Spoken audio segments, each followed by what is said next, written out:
Before I start, just I want to introduce yourself and just talk about like your job and about you. Sure. All right. So my name's Dr. Natalie Dyer. My PhD is in neuroscience, but I'm also a Reiki practitioner, master teacher. And somewhere along the way, I think it was, yeah, the beginning of doing my PhD research that I discovered Reiki. And I was coming at that time from more of a, even though I was a spiritual person, I was coming from like a materialist approach to research. It was a lot of neuropharmacology and, changing the chemistry in the brain and seeing how rats, in this case, respond in anxious behaviors. So I did my PhD in anxiety regulation in the brain and discovered yoga and meditation and Reiki all like the very beginning of my PhD. And it changed all of my research interests to something deeper and being able to study spiritual practices. So I was interested in yoga, meditation, and Reiki primarily. And those are still my three, favorite practices. There's, of course, a lot of different types of meditation. Yeah. But Reiki is definitely, it's just like taken over my research. Um, Willingly. I mean, I'm very happy with the way that it's progressed to the point where when I first did a study, that was I think 2013 is when I first started a Reiki study, to Mhm. now 2026, the difference in acceptance and the amount of research happening is huge. So to just see the opportunities and the amount of research projects that I'm involved in grow within that period of time, and also the way people respond to Reiki or the research is much more open and accepting. So I'm very happy to be part of this big paradigm shift in medicine. So um, I spend half my time doing and teaching Reiki and the other half of my time researching Reiki. So that's mostly right now in the hospital setting, but also with general population and private practice as well. So anything and everything to do with Reiki, I'm interested Me in. I think it's too. such a fantastic transformative practice. So I'm really happy to chat with you about anything related to that. So Thank you. Yeah, I'm just gonna start ask some things about like your research first, and after we can talk more like about our own experience. I think it's just great. amazing. Okay, so how did you find Reiki? Like it was just something for your own? Yes, no, that's a really good question. And it's not, I guess I kind of stumbled into it. So I mentioned that I discovered meditation yoga. So it happened through yoga, indirectly, just kind of my co-student, another student in the neuroscience program at my school asked me to join yoga with her, and it was just for students, this like year-long yoga. I was like, sure, fine. So I went to yoga, and it was just the very first class, just so incredible. Like it touched something really deep, and I was just so aware of all my projections and the mental chatter, and it was just very clear that this was so valuable. And it was like a hot power class, and I was like, what, what is happening? And anyway, it was very powerful mentally for me, and then I started doing more meditation, and I just got into the community in that town, and I went to a psychic fair it was, and there was a Reiki person, and I just talked with him, and he'd really tapped in to my energy and what I had been doing in my practices and with the yoga and the meditation, and I felt like, wow, he's really reading me well. So okay, I'll learn Reiki. I don't know what this is, and I didn't know if I believed in it. I was like, I'm just gonna take this. I was. It's kind of like my information gathering phase. I was just doing a lot of workshops and taking everything I could and just soaking up all of this stuff.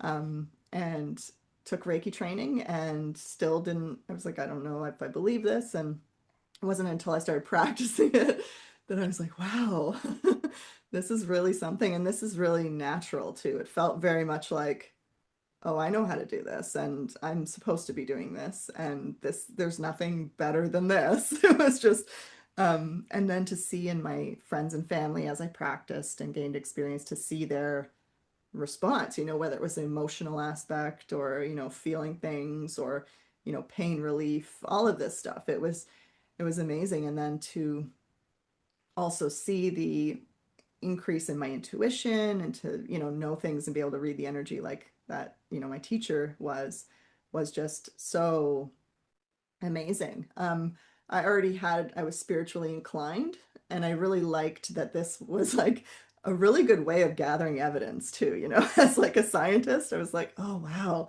like every session there's like validations, and this is really powerful, and it's powerful for individuals that, have never meditated or don't even dream, and then they're having these deep experiences. And so I feel like it's an incredible tool. Well, it is an incredible tool, It is and just stuck with it. just amazing.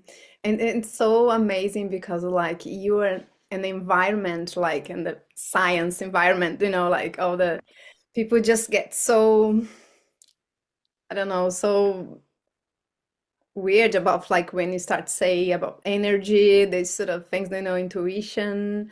I remember in 2015, I was finishing my graduation in Brazil, Mm, and actually I was very keen to do like a Reiki research at that time, but nice. no one, no one Oh, accepted because no one understood. oh, yeah. And I was in the beginning because I started in 2013. Oh, yeah.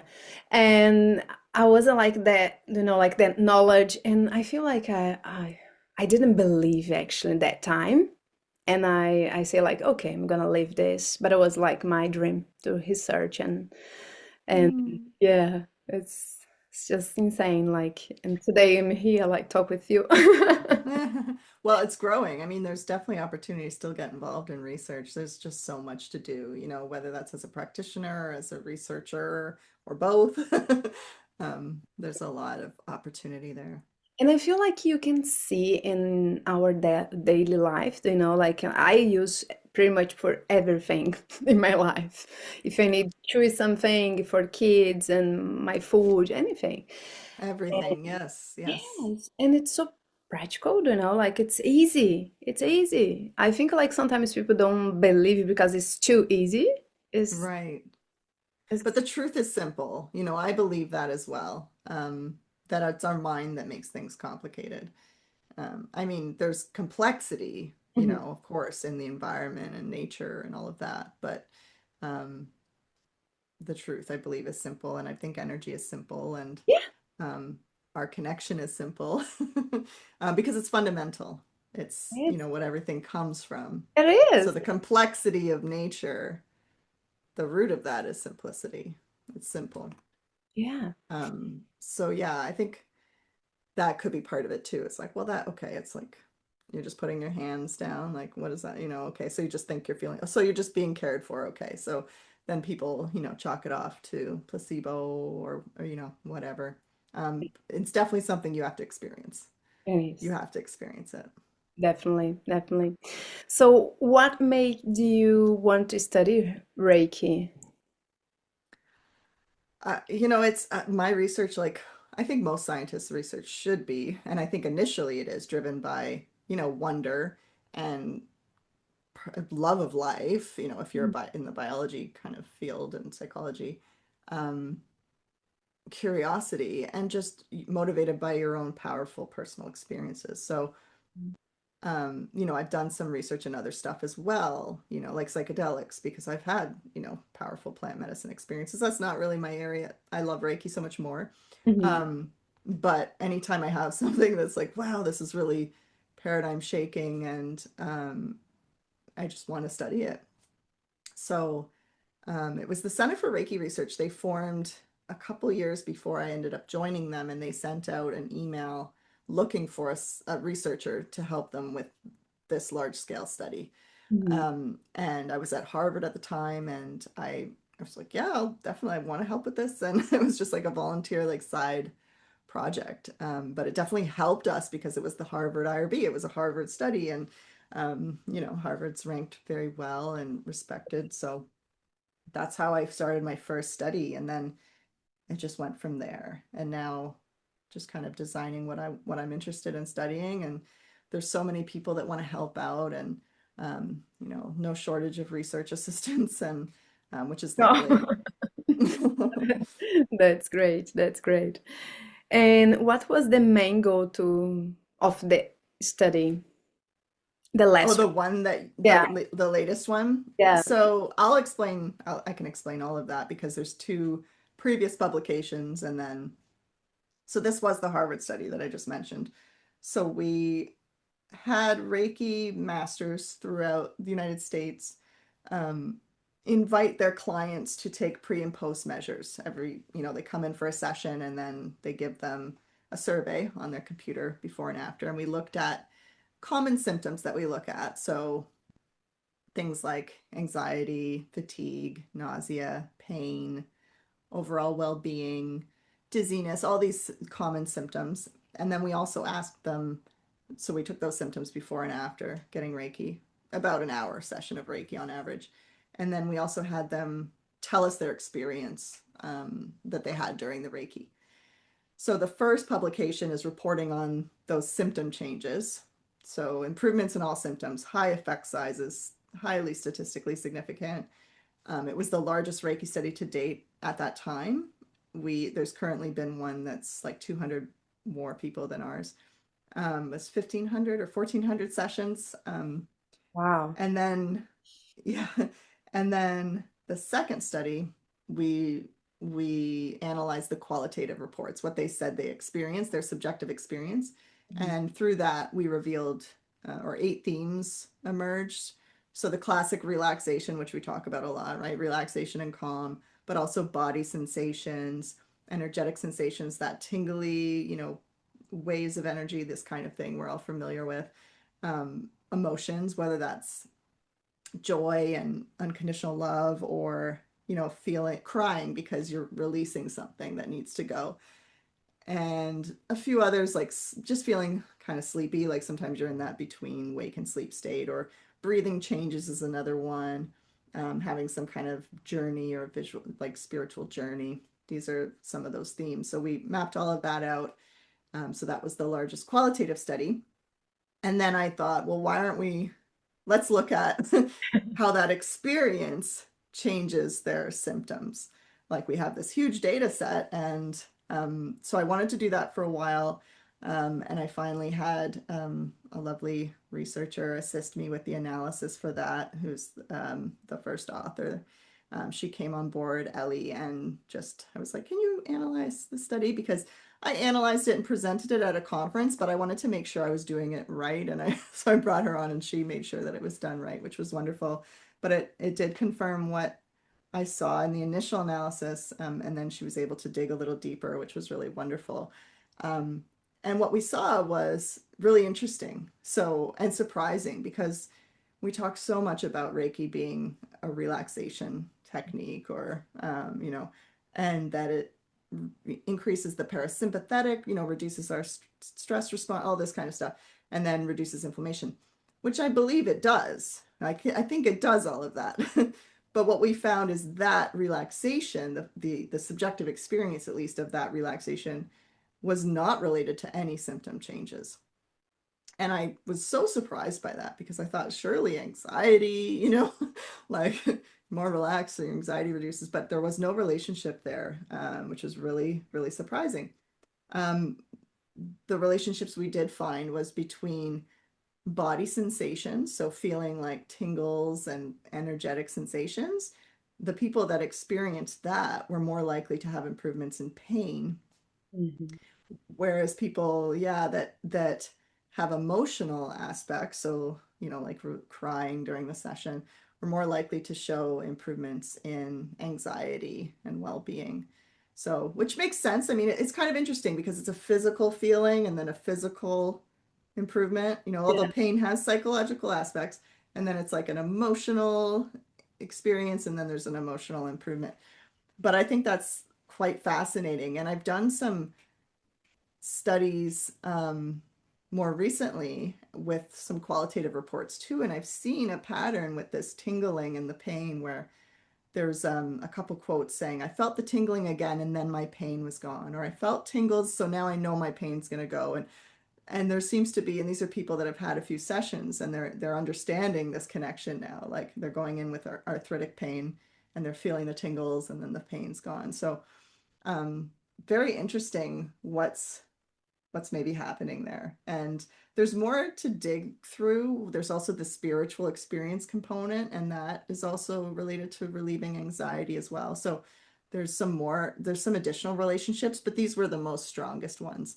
And yeah, I think it's one of the well, it's the only study that's asked like, well, how or what, like, rather than Yeah. just we know it improves anxiety. We're kind of getting bored of that now. Yes. Like, okay, yes, it helps. Another study that shows it reduces stress and improves pain and anxiety, and like, okay, but what else is going on? And so now we're also moving toward, let's look at some, EEG studies and see what's going on with the brain and what's going on with the heart and all of this as, and we're starting a study too that for those who speak English, essentially, read English, it's a study on the healing presence. So we're looking at the qualities that make a good healer, and looking first at Reiki practitioners and looking at levels of compassion and universal love and even intuition and all of these qualities. And then just getting a snapshot of that, and then looking at how does that relate to the effect, and the change of symptoms. Do Reiki practitioners that score higher on compassion show greater improvements, in symptoms in clients, for example? So there's just so much work to be done, and it's all really interesting. So this is going to lead to a lot more investigations, and I hope that other researchers start to do studies like this too, because we know that it improves pain and anxiety, and it's time to look a little deeper. It does.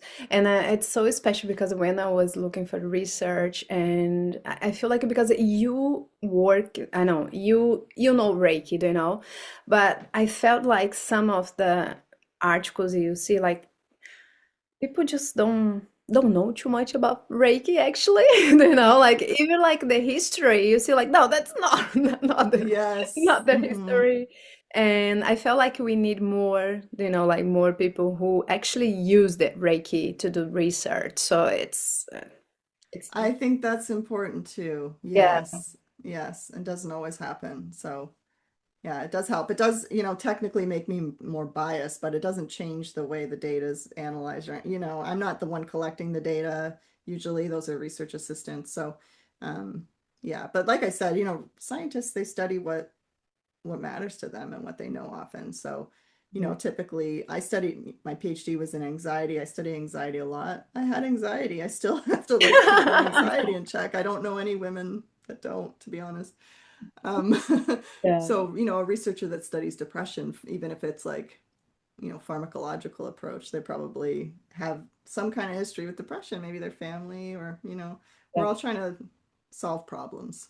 So, that's to me, a problem is that we don't know who we are and we're operating in a false materialist model. And I see that as a big problem. And Reiki is one way to shift that paradigm with mm. evidence. That's one thing.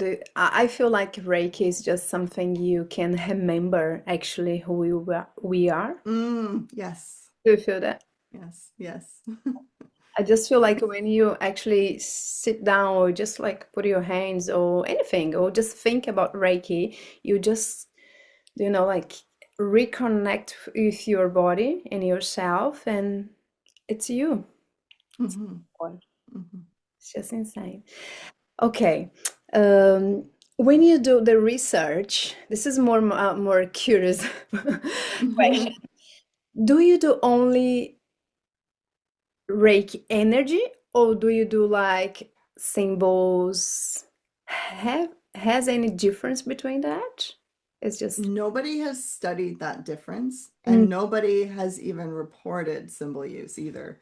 oh, Um, I've asked, I have yet to see anyone report that symbols have been used or not used.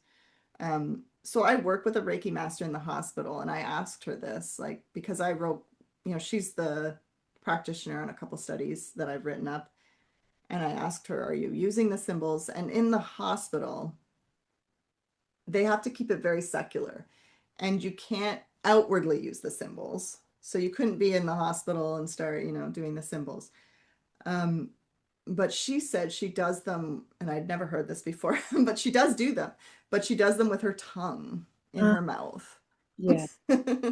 But we didn't report that because it sounds really, and it would maybe jeopardize their program as well, right? To be like, she's doing this like symbols in her tongue. Like it just sounds weird from people that are Yeah. not Reiki people. But that question comes up a lot at like research conferences or webinars. Have anyone looked at the symbols versus not the symbols, or and we haven't reported that, so we don't even know really. And that's an issue in general, is that the reporting of the Reiki protocol is not very good. Yeah. And I don't know So how you understand the symbols, but for me, symbols is just like a frequency you can direct for, like mental, emotion, spiritual, like the energy is the same.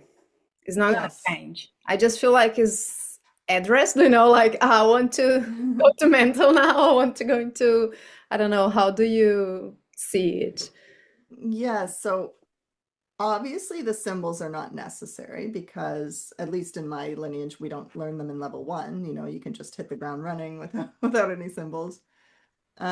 I see them as like tools to strengthen intention.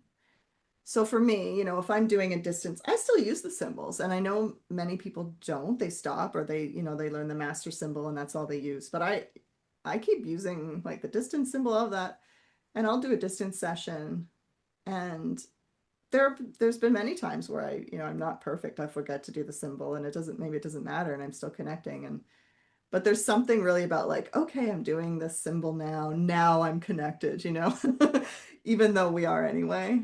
I feel like it just like amplifies or strengthens our intention. And maybe there's a point where it doesn't anymore and you don't need it anymore. And maybe I don't need to use them anymore. But personally, I still do. I like using them. And I'll use them beginning of a session and then during a session as well for different things. And yeah, it is, you know, when it comes to, yeah, like the emotion mental symbol versus, you know, power and all that, it is like directing that intention in a certain way. So yeah, exactly. I've seen people talk about this where people think about them differently, but I think the overall consensus from what I've seen is that it's a tool and we don't absolutely need them, but they're helpful. um, so yeah, they're not mentioned in any study that I've seen, at least in the English literature. Yeah, I remember because one of my students, she was doing a master in Brazil, and she did actually Reiki research, and she did all the sections and everything. And I said to her, "Don't put any music because they know like sounds, né? And Yeah. also don't use any symbols. Just put up the energy. Just use the Yes. energy." There. Right. Yeah. And yeah, she did. It was a long job for her as well because she did by herself.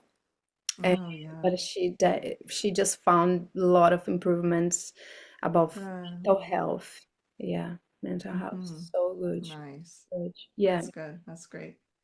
Yeah, music's important too in the hospital because we're not doing a very well controlled, it's a program. You know, they're giving Reiki to patients, so they're putting like some meditation music on an iPad.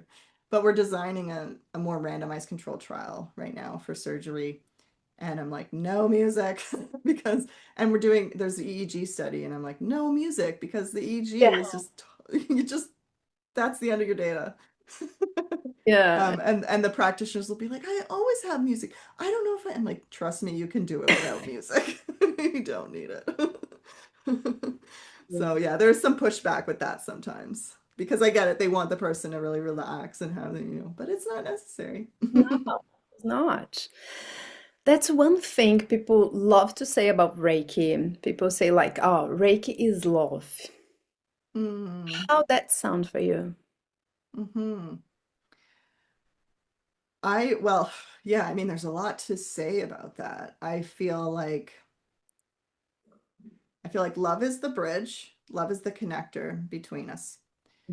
So love allows, well, me, so I can speak as a practitioner because we haven't studied this, you know, but we want to study this.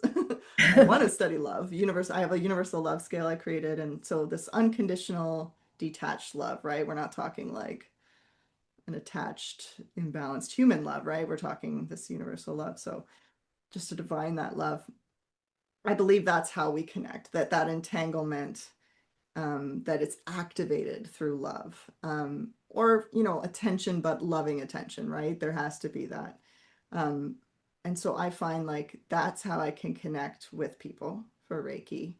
Um, and I think of Reiki as love in action because it's like universal love in action. You're doing something with it, you're using it, rather than just maybe, you know, loving someone and loving, maybe in a meditation, loving the earth and all of that. You're really like actively allowing, well, it's, actively allowing, um, passively allowing the energy to flow as a part of that love. There's a giving, right? Even though it's not our energy, it's a giving.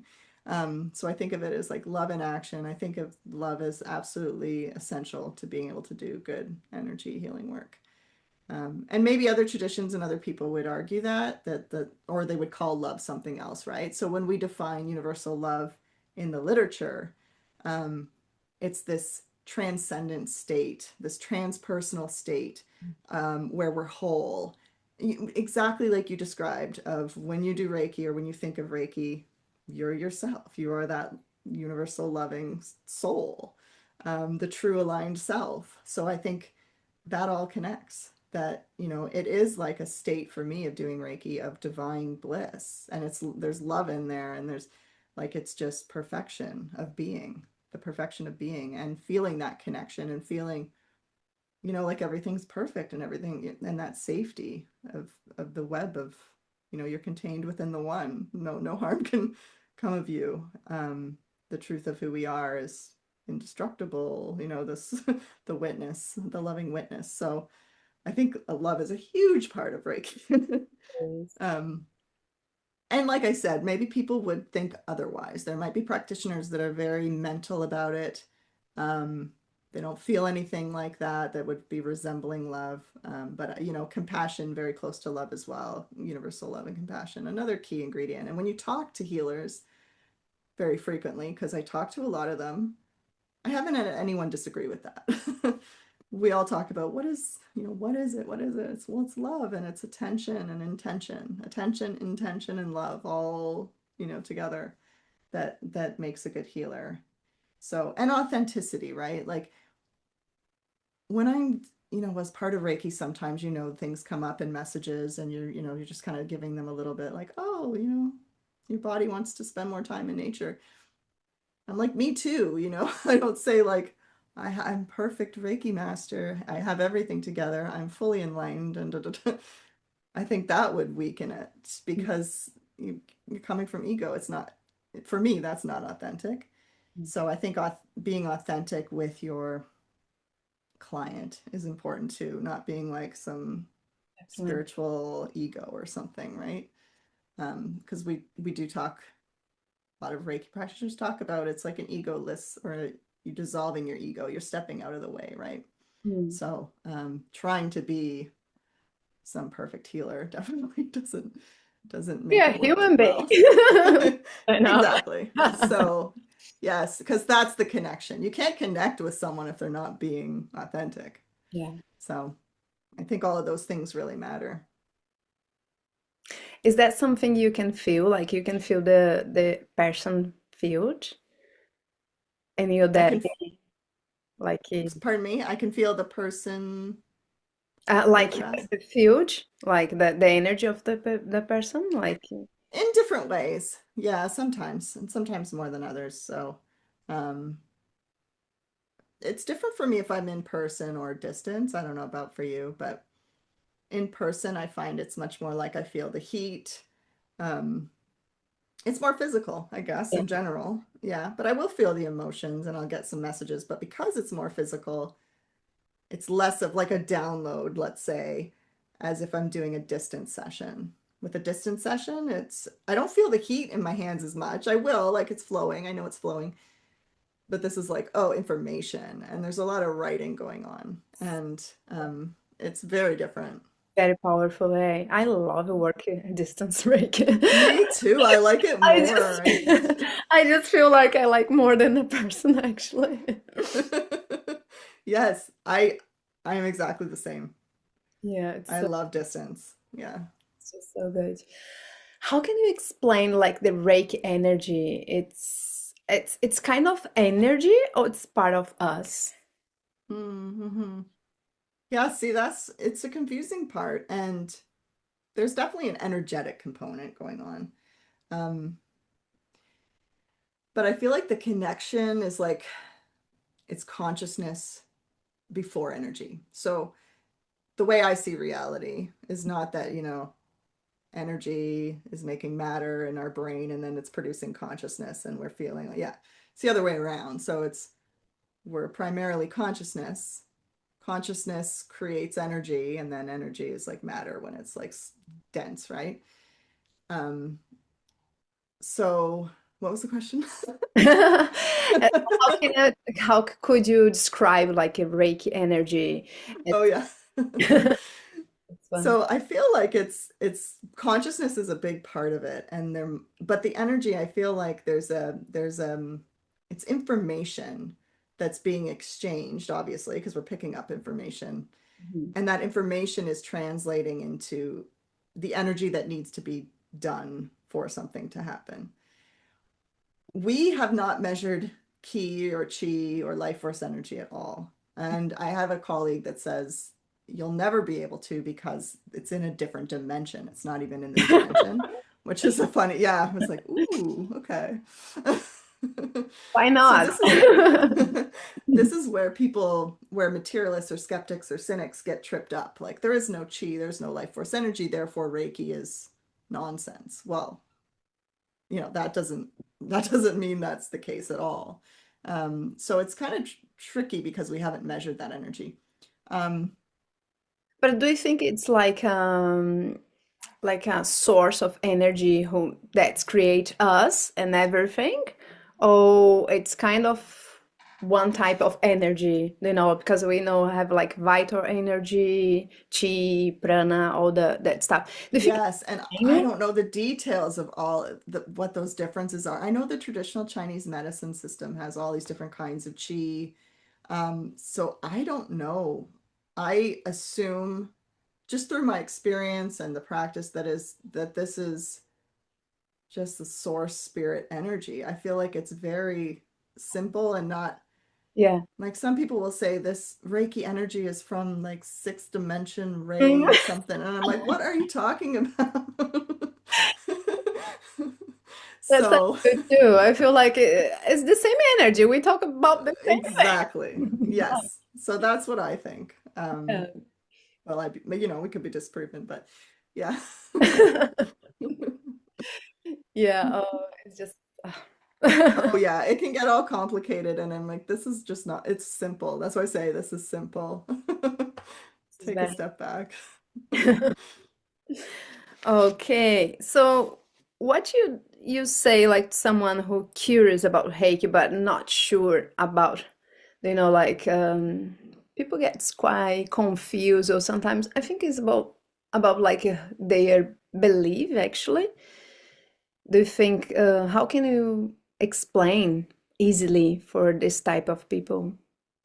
The people that are skeptics or Yes, what yeah. type of people? Yeah. Well, then I don't use any consciousness. I don't even bother with the non-materialist model. Mhm. Um, I will definitely call it a biofield therapy in those cases, which is the Wow. term that the National Institutes of Health um, generated in like the 90s, even though I don't like that term personally, because it's easy to explain.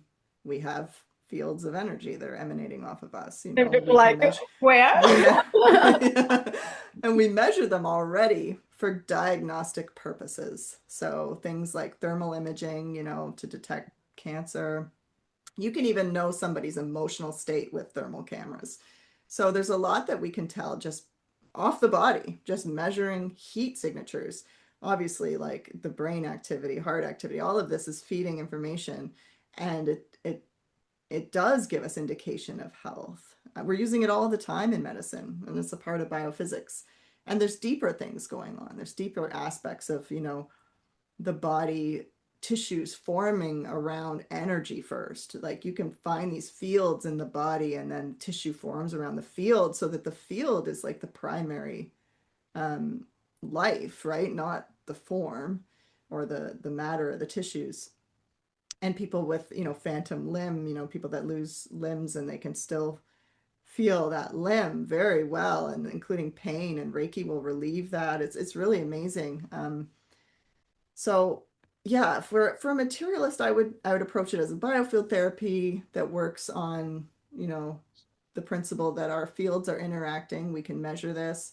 The different characteristics of the field relate to our health and our emotions, and we can alter that. And I can also even like I said dumb it down. I can even like that's not what I meant. I can even tone it down to just that relaxation response from touch or meditation. It gets tricky to explain it like that when you're talking about distance Reiki. So it's like, oh, it's relaxing to be cared for and touched. But now we know that the relaxing is not the most important Yeah, part. And I would say, yeah, activates the vagus nerve and decreases our stress response, increases our parasympathetic tone, and reduces inflammation. And so you can explain it on all these different levels. it is. The other day I went to my little one's preschool and then talk about Reiki, and I said like it's energy care. Oh, really? Yeah. Yeah, energy Nice. care, like because it was like teachers, like people didn't have idea about like what is Reiki, and I said like, oh, we can use as like energy care. Like if you don't feel well, you can just put it on your hands, like just get more Mm-hmm. comfortable and feel okay and imagine, because it can be quite stressful with kids. So you can use for relax, Mm-hmm. set up and being you. Being you, That's yeah. how I try to explain, like nothing too That's much. a good explanation too. Like it makes you feel more like yourself. Yeah. At least as an effect.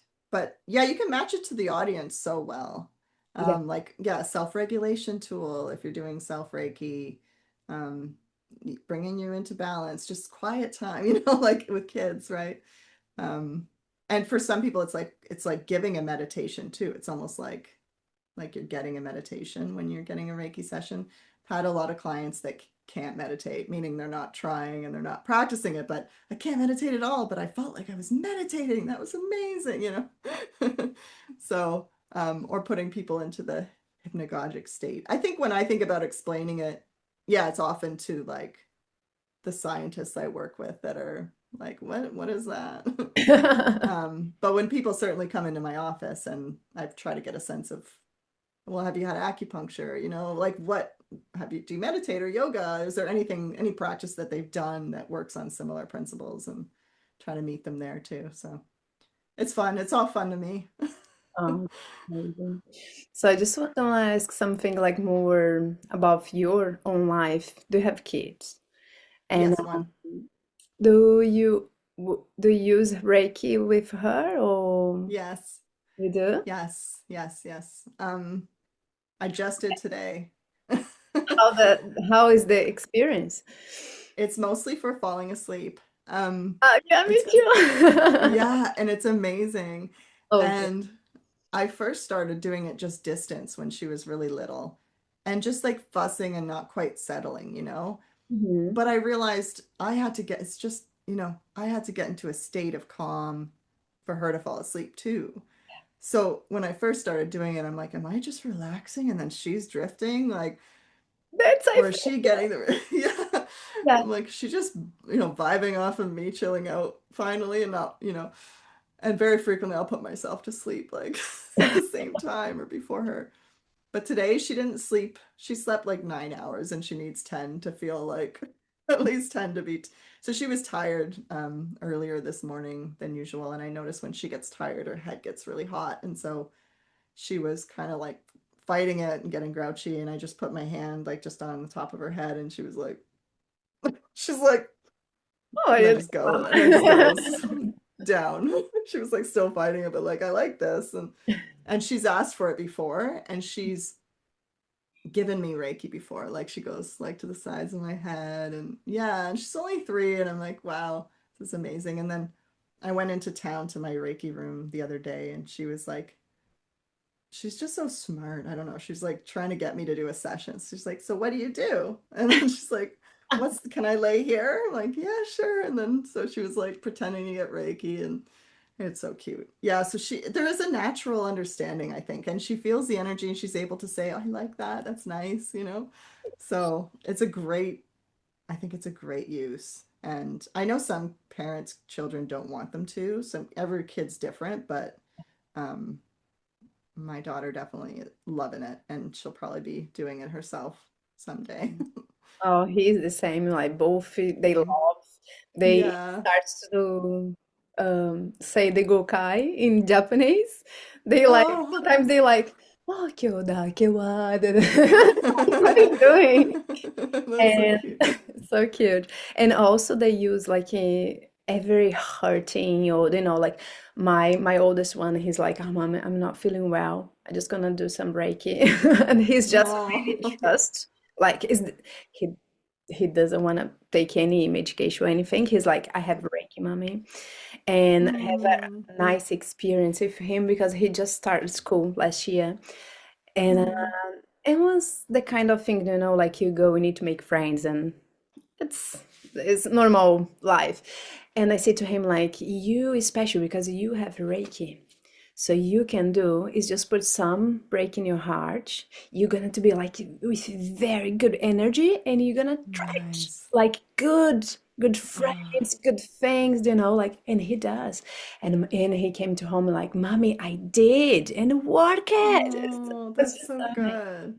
yeah, so I I try to love that. explain to them, and I mean, like, we don't need because sometimes people think like you need to put some, like toys or no. I talk with them like I talk with you, like I talk with Right. energy, biofire, like, Mm-hmm. oh, good energy, bad energy. Mm-hmm. What do you want? And he's like, good, okay, just put on good. Yeah, it's simple, right? They understand it. They do, Yes. they're very intelligent. Yes. I think they just come to actually teach us. Yes. I think so. Yeah. Okay. What gives you hope for the future of Reiki research? Well, I mean, we often say we need funding, right? And we have a large group of funders now. And they didn't fund this study that we talked about, but they are funding other studies and studies that I've published and a lot of different research at a lot of different labs. And they're actually getting people to study Reiki that aren't studying Reiki, that are studying like mindfulness or because they're good researchers at good institutions. So they're strategically trying to get high quality research conducted and also promote it. So if you've seen the Phenomenon movie previews or a docu-series, they've created a docu-series, some podcasts, and research as well. So that has been incredible because I feel like without the funding, I mean, we depend on, we've been doing lots of little Reiki studies because it's small money. We don't have a lot of money for research. And to get big money, you need the government grants, and the government, at least in the US right now, I'm in Canada, but all of my research is conducted in the US. I work remotely for US hospitals and universities, and the National Institutes of Health have like shut down so much funding. So we're actually would be at a loss, and a lot of Reiki programs have shut down, and that's all would be the trajectory. But then there's this group of these philanthropists that have come in, and their mission, their collective soul mission, is to make this mainstream. So, Nice. and we gather every so often. They have conferences, and they're building community, big community around this. And I'm like, oh, it's done. Like we've done it. It's happening. Like it's already happened. This is just now we're on the ride because um, and I know I'm in a little bubble where I see a lot of this stuff and maybe the general public doesn't, but just the conversation around Reiki has changed just in the general public, where when I started practicing it, no one knew. They Oh, might have heard of it, but no one knew what the heck it was. And now it's like, oh, my sister does Reiki, or oh, my cousin, or oh, my friend does that. And everyone knows somebody who practices Reiki. And so many people have experienced it or know someone close to them that has had a great experience. So there's like that cultural shift as well. So it's in medicine and it's in the general culture. So I'm very, very hopeful and confident. It's a snowball effect. As soon as you experience it, it's it shifts you. no back, no, no way back. You know. Exactly. Oh, that's amazing. Oh, it's so good. Wow. And do you think Reiki can be a tool for actually change the way we are living? Oh, yeah, absolutely. I mean, like you said, like we keep saying, it connects you with Yeah. your true self, Yeah. centering you, living a more mindful life, essentially, living a mindful life, increasing compassion, empathy from a stable place.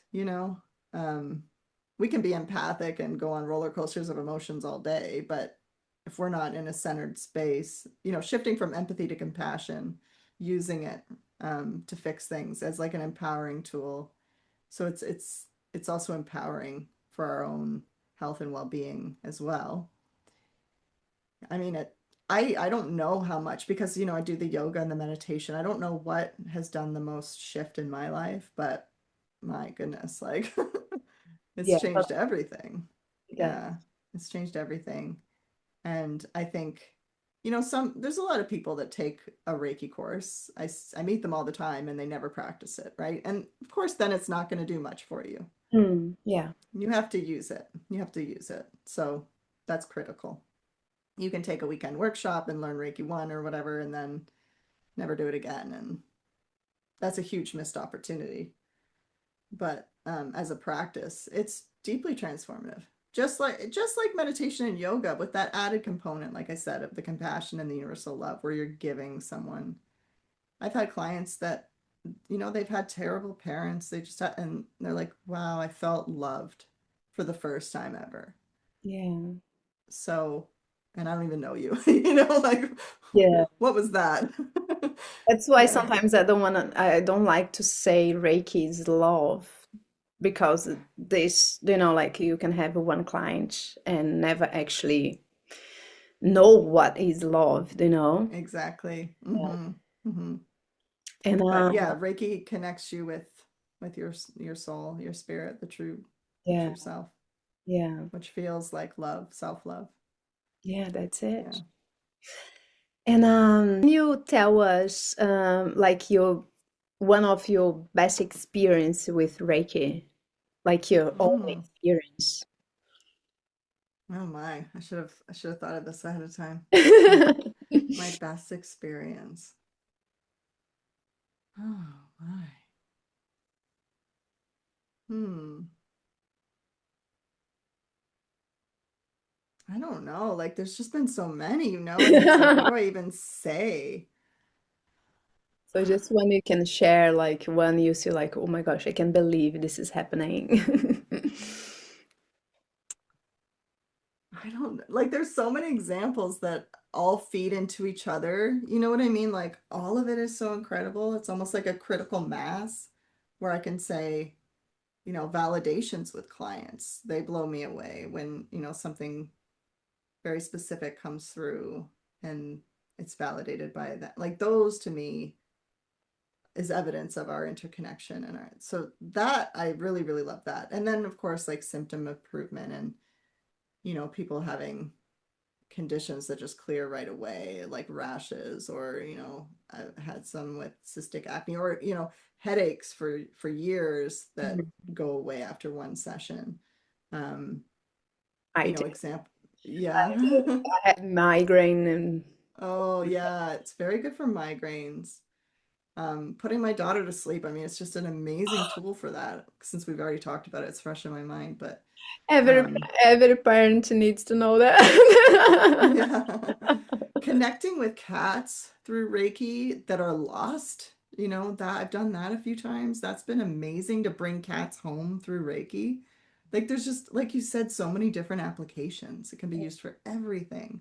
Everything. Um, yeah, just starting a motor on a boat that wouldn't start. And all these people on the boat's broken, and I'm like, hold on, guys. And Just then it starts, you know? wow, really? Oh, And then being like, is that okay? Like, that's was I supposed to do that? I'm just Reikiing the motor, you know, nothing wrong with that. Because everything is alive. Like, everything has consciousness. Everything has that. And you can connect with, so it's like, oh, I can connect with the motor of the boat. Not, you know, I can insane. connect with people, but I can also really connect with this motor of the boat, you know?